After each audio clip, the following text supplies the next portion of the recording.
नमस्कार दोस्तों, timeless history saga channel में आपका स्वागत है। तो आइए स्टार्ट करते हैं आज की वीडियो।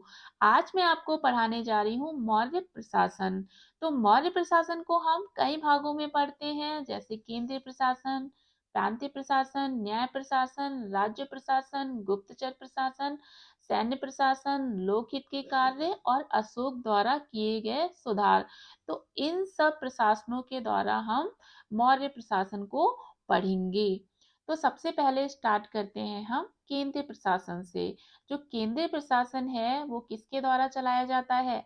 राजा के द्वारा चलाया जाता है। राजा ही सबसे प्रमुख होता है केंद्रीय प्रशासन में। जितनी भी प्रशासनिक व्यवस्था है, जैसे कि सैनिक शक्ति हो गई या न्यायिक शक्ति हो गई, सभी की सभी राजा के हाथों में ही होती है। राजा अपने मंत्रियों एवं अधिकारियों के माध्यम से इन सभी प्रशासनिक व्यवस्थाओं को चलाता है और फाइनल जो डिसीजन होता है वो किसका होता है? राजा का होता है। राजा के बाद मंत्री को देख लेते हैं।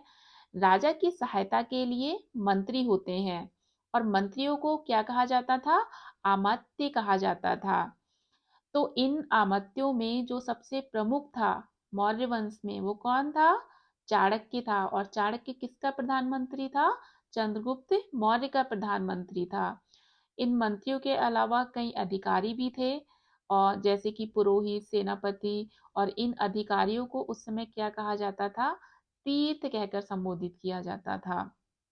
तो मौर्य प्रशासन में बहुत सारे अधिकारी थे, जैसे कि समाहर्ता जो राजस्व प्रधान हुआ करता था, सन्निधाता जो राष्ट्रीय कोषाध्यक्ष हुआ करता था, तीसरा स्थिताध्यक्ष जो राष्ट्रीय कृषि विभाग का अध्यक्ष हुआ करता था, नेक्स्ट है पर्याध्यक्ष जो वाणिज्य विभाग का अध्यक्ष हुआ करता था, अगला है अक्षय तलाध्यक्ष जो महालेखाकार हुआ करता था। इसके अलावा अंतपाल जो सीमा रक्षक था, प्रतिष्ठिता जो विषयों का प्रशासक था, गणिका अध्यक्ष जो वेश्याओं का निरीक्षक था, लक्षणाध्यक्ष जो छापे खाने का अध्यक्ष था, और लोहा अध्यक्ष जो धातु विभाग का अध्यक्ष था, और नवाध्यक्ष जो जहाजरानी विभाग का अध्यक्ष था। तो ये कुछ अधिकारी थे जिनकी सहायता से राजा क्या करता था? अपना शासन चलाता था। तो ये तो था केंद्रीय प्रशासन। केंद्रीय प्रशासन में हमने राजा और मंत्री पढ़ लिए। इसके बाद आ जाते हैं प्रांतीय प्रशासन में।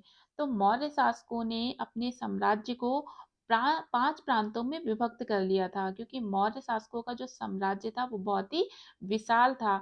तो इतने बड़े साम्राज्य को सही से चलाने के लिए उन्होंने साम्राज्य को 5 प्रांतों में विभक्त कर लिया था, और उन प्रांतों को क्या कहा जाता था? चक्र कहा जाता था। तो ये 5 प्रांत कौन से थे? गृह राज्य, उत्तरापथ, अवंती, और कलिंग, और दक्षिणापंथ। गृह राज्य की राजधानी कहाँ थी? मगध। उत्तरापथ की राजधानी कहाँ थी? तक्षशिला। अवंती की राजधानी उज्जैन, और कलिंग की राजधानी तोसाली, और दक्षिणापथ की राजधानी स्वर्णगिरी। तो इन 5 प्रांतों की सहायता से ही मौर्य शासकों ने अपना साम्राज्य चलाया अच्छी तरीके से। प्रांतीय प्रशासन में जो नेक्स्ट पढ़ते हैं हम, वो पढ़ते हैं नगर प्रशासन। तो नगर का जो प्रधान अधिकारी था वो नागरिक कहलाता था, और कौटिल्य व मेगास्थनीज ने नगर प्रशासन का विस्तृत विवरण दिया है।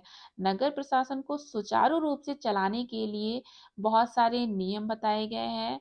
गृह निर्माण, सफाई व्यवस्था, अग्नि को फैलने से रोकने, सभी के नियम बताए गए हैं। नगर प्रशासन के बाद उसके बाद जो छोटी इकाई है वो कौन सी है? ग्राम प्रशासन। तो नगर में गांव के छोटे छोटे समूह बनाए गए, और 10 गांव के समूह को क्या कहा गया? गोप कहा गया। और प्रशासन की सबसे छोटी इकाई कौन सी है? गांव। जैसे देखिए, इधर हमने केंद्र में पढ़ा वो देश, प्रांत, राज्य, नगर, नगर के बाद क्या आ जाते हैं? ग्राम, मतलब छोटे। तो प्रशासन की सबसे छोटी इकाई क्या है? ग्राम। और ग्राम का मुखिया क्या कहलाता है? ग्रामिक। ये ग्रामिकों का जो निर्वाचन है वो ग्रामवासी ही करते हैं, और इसी के द्वारा गांव का प्रशासन चलाया जाता है। तो प्रांतीय प्रशासन में नगर और ग्राम प्रशासन को देखेंगे। इसके बाद जो अगला प्रशासन है वो है न्याय प्रशासन। तो राजा ही सबसे प्रमुख होता है न्याय प्रशासन में ही, क्योंकि राजा का निर्णय ही अंतिम निर्णय माना जाता है। राजा द्वारा इतने बड़े साम्राज्य का न्याय कर पाना मुश्किल था। इसीलिए राजा ने क्या किया, छोटे-छोटे प्रांतों में कई स्थानीय न्यायालय स्थापित करवाए। तो ये जो स्थानीय न्यायालय थे, ये 2 प्रकार के थे मौर्य काल में। एक तो थे धर्म स्थीय न्यायालय, जो दीवानी न्यायालय होते हैं, और दूसरे थे कंटक शोधन न्यायालय, जो फौजदारी न्यायालय होते हैं। तो दीवानी न्यायालय में विवाह, उत्तराधिकार, जमीन से संबंधित विवाद, गृह संबंधी मामले, खेत, ऋण, सिंचाई का पानी, सड़कों, क्रय विक्रय, मानहानि, हिंसा, इन सब आदि का निर्णय कौन से न्यायालय में किया जाता है? दीवानी न्यायालय में। वहीं फौजदारी न्यायालय में चोरी, डकैती और खून खराबे से संबंधित फैसले किए जाते हैं। तो जो ये न्यायालय के अधिकारी थे, उनको क्या कहा जाता था? राजुक कहा जाता था। तो न्यायालय 2 प्रकार के थे, दीवानी न्यायालय और फौजदारी न्यायालय। दंड व्यवस्था बहुत कठोर थी। चाणक्य ने लिखा है कि अपराधी को दंड उसके अपराध के अनुसार ही दिया जाता था। छोटे अपराध के लिए आर्थिक दंड दिया जाता था और गंभीर अपराध के लिए मृत्यु दंड दिया जाता था। अपराध तथा दंड व्यवस्था के कारण ही मौर्य काल में अपराध बहुत कम होते थे। करों को चोरी करने वाले को मृत्यु दंड दिया जाता था।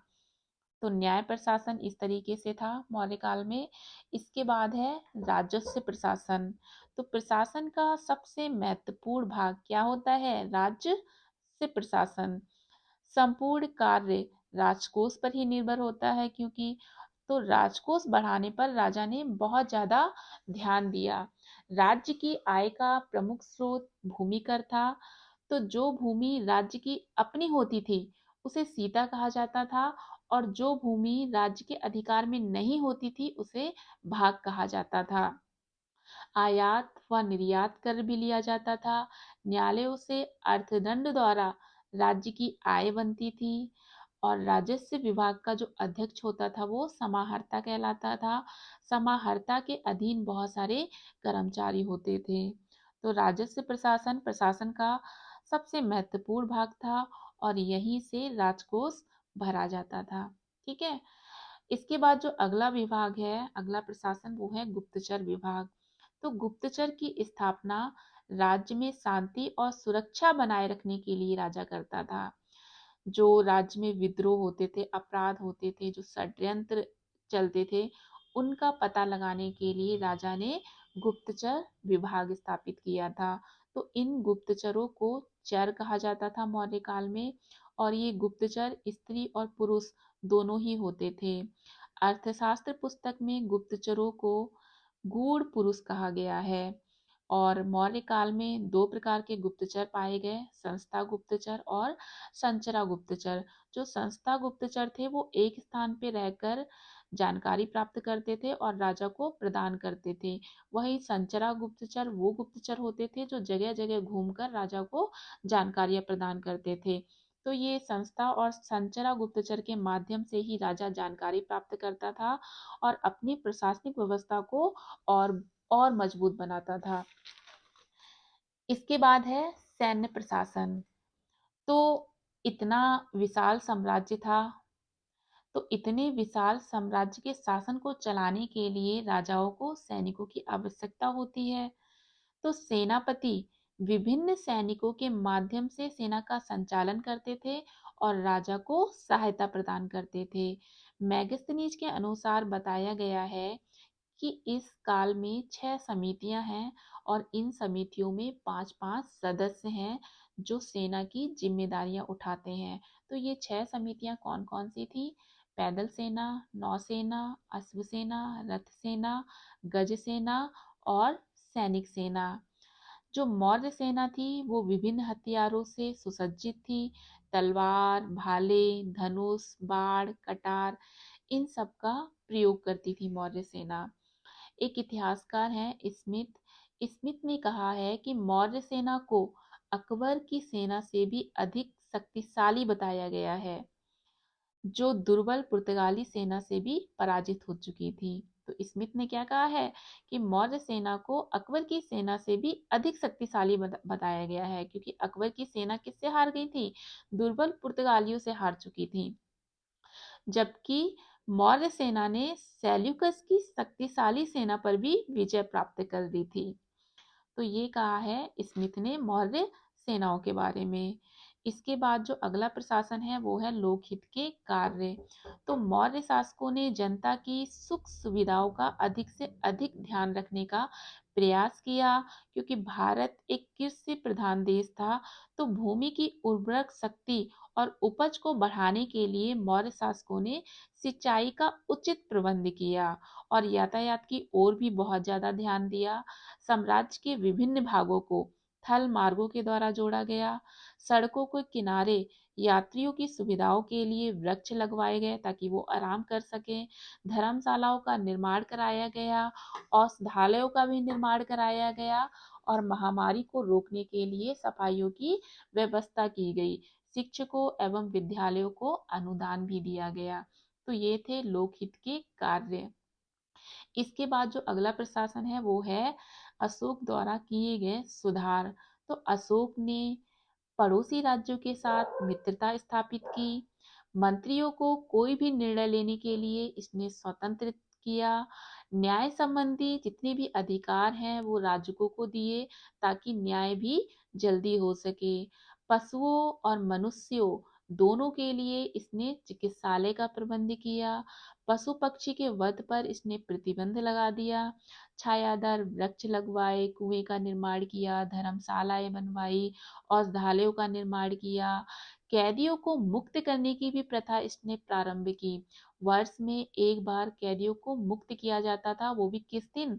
अशोक के जन्मदिन या फिर अशोक के राज्याभिषेक के वार्षिकोत्सव के दिन। ठीक है।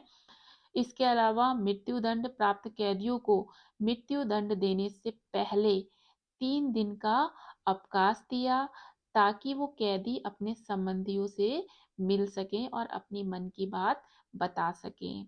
तो ये था मौर्य प्रशासन। इसके बाद हम अगली वीडियो में मौर्य साम्राज्य पढ़ेंगे। तो इसी के साथ मैं अपनी वीडियो समाप्त करती हूँ। मिलते हैं नेक्स्ट वीडियो में। Thank you for watching.